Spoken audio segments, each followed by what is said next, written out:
Have you ever thought about a poem that you don't read, but that you hear? One where words are more like sounds, and sounds are like colors you can actually feel? Well, today we're stepping right inside a piece of art that does exactly that. It's what you'd call a sonic poem, a collage of noise, beats, and fractured language that kind of forces you to listen in a totally new way. So let's dive in. Okay, so let's just get right to the big question. What on earth is this that we're hearing?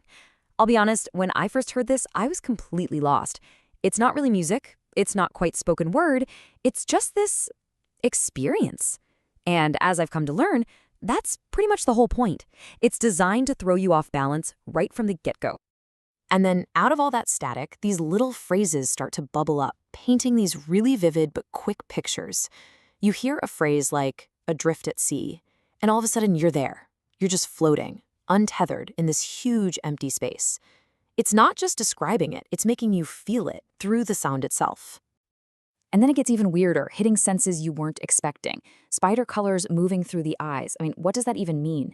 It's kind of like when you hear a certain song and your brain just sees the color yellow. That's a real thing. It's called synesthesia.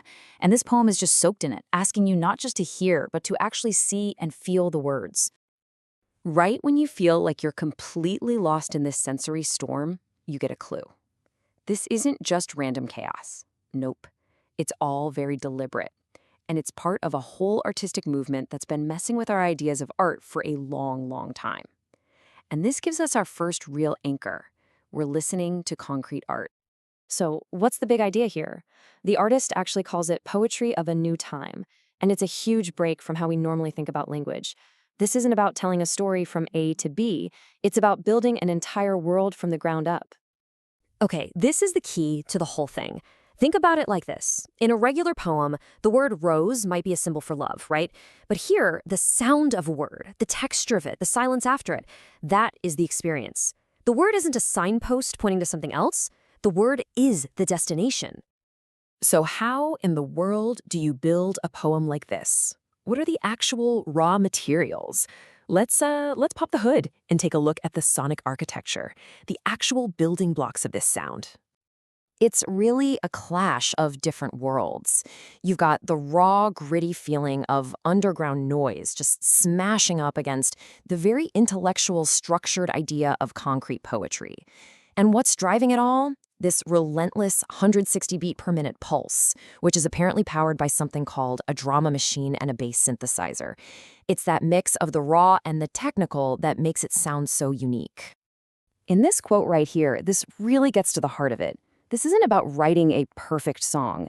It's about exploring. It's about finding new sonic territory. So in this world, static isn't a mistake. It's texture.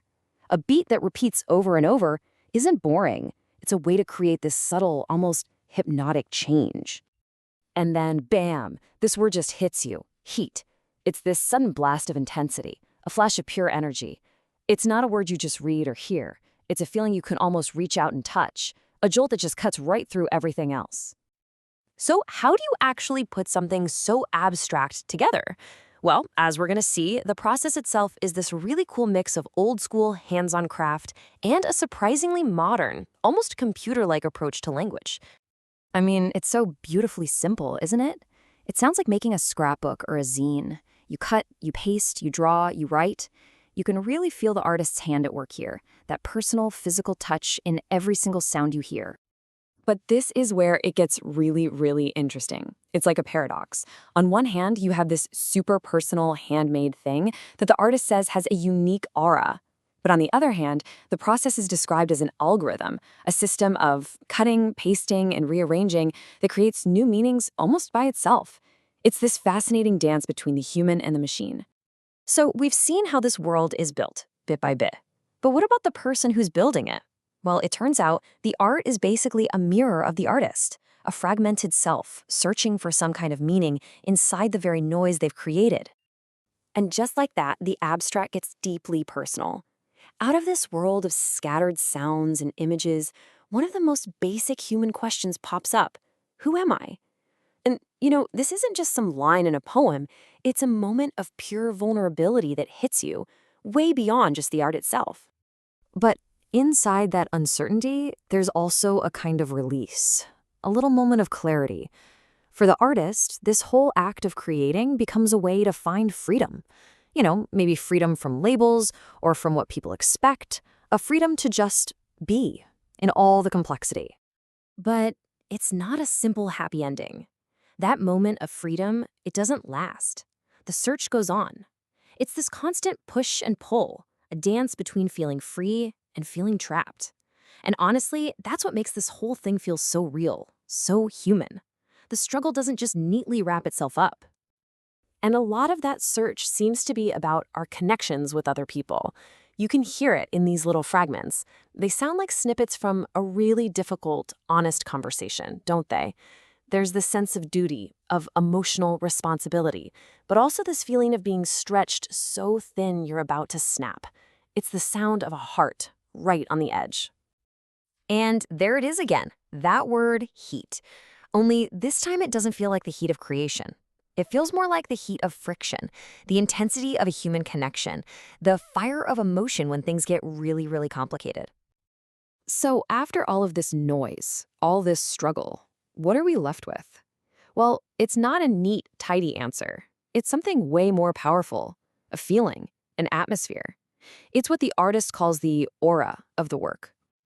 And at the very end of it all, after all the big artistic and intellectual ideas, we're left with this one simple human request. It's this quiet little reminder that at the heart of even the most experimental, out there art, there's often just a deep, deep desire for connection and for care. So what does it even mean for art to have an aura? Well, it's that feeling you get when you're in the presence of something truly special, something that can't be copied and pasted. It's a call to just slow down, to pay attention, to really be with the art instead of just scrolling past it. And the final thought here is that this connection, it extends to all of us. You know that feeling when you hear a new song and it feels like it was written just for you? That's the kind of connection this art is trying to plug into. A shared frequency we can all feel, even if we can't really explain how or why. And maybe that's the greatest gift that art like this can give us, the permission to not have all the answers, the freedom to just experience something, to feel it, to wonder about it. In a world that's so obsessed with certainty and quick explanations, maybe the most radical thing we can do is just embrace the mystery,